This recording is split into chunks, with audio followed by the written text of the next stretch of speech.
نبی صلی اللہ علیہ وسلم ان سے کہہ دیجئے کیا ہم ان کو خبر دیں اس چیز کی کہ سب سے بڑا لوزر، سب سے ہارا ہوا شخص خسارے میں کون ہے عملوں کے اعتبار سے؟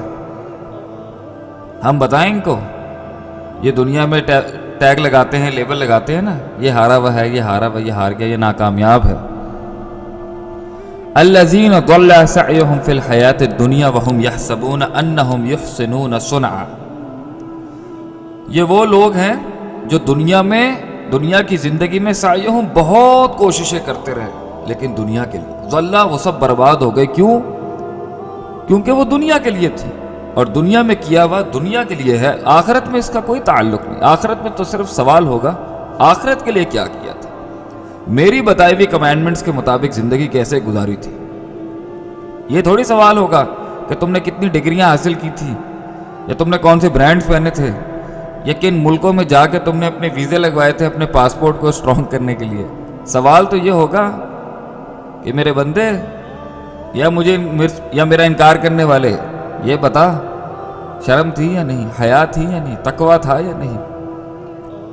نماز تھی یا نہیں، ادب تھا یا نہیں، بڑوں کا، مخلوق کا، لوگوں کو حق کی دعوت دی یا نہیں،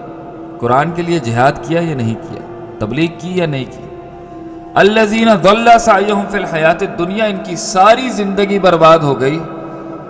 دنیا کی زندگی کے اندر انہوں نے اپنے آپ کو مگن کیا، انویسٹ کیا، اور ان کا المیہ کیا تھا؟ وہم یحسبون انہم یحسنون صنعا، اور وہ یہ گمان کر کے وہ عمل کر رہے تھے دنیا کی زندگی میں کہ جو وہ کام کر رہے ہیں یحسنون صنعا، وہ بہت اچھے ہیں۔ یہ ہے وجہ، یہ اس کو اللہ نے کہا ہے loser, he is a big loser who considers himself in this world is doing the best deeds but he is going to be destroyed in آخرہ۔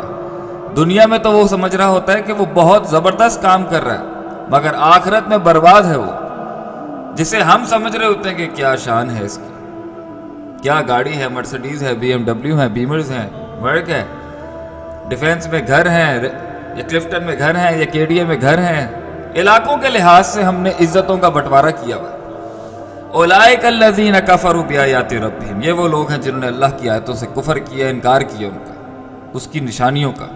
ولقائہ، اور ایسا ہی شخص اللہ کی ملاقات سے بھی انکار رکھتا ہے۔ اللہ کہتے ہیں فحبطت اعمالہم، اللہ تعالیٰ ان کے عملوں کو برباد کر دے گا، سب کچھ برباد کر دے گا، جو چھوٹا انہوں نے کیا ہوگا کچھ بھی، وہ سب، وہ بھی دنیا کے لیے تھا، وہ بھی برباد، آخرت بھی برباد۔ فلا نقیم لہم یوم القیامۃ وزنا، اور قیامت کے دن اللہ تعالیٰ ان کے لیے کوئی وزن قائم نہیں کریں گے۔ ذالک جزاؤہم جہنم بما کفروا، اور ان کی جزا جہنم ہے، جو یہ انکار کرتے تھے، کفر کرتے تھے۔ واتخذوا آیاتی ورسلی ہزوا، اور انہوں نے بنایا میرے اور میرے رسولوں کو، میری آیات کو، ہزوا، ٹھٹا، مذاق، تفریح کے لیے تھا ان کے لیے سب کچھ، دین کو انہوں نے بحث ایک مزاح بنا لیا تھا۔ اور آج یہی ہوتا ہے، ہماری محفلوں میں بیٹھ کے کوئی دین کی دعوت دیتے تو اس کے ساتھ یہی ہوتا ہے، ٹاپک کو گھما دیا جاتا ہے، ٹاپک کا انحراف کر دیا جاتا ہے کسی اور طرف کہ یار دیکھو یہ تو بور باتیں ہیں، یہ تو پرانے خیالات کی باتیں ہیں، ماڈرنائز سسٹمز کے اندر یہ بتاؤ امریکہ کا ویزا کیسے لگے گا، فیملی کیسے وہاں شفٹ ہوگی، ہمارے یہاں کی تو حالات بہت خطرناک ہو چکے۔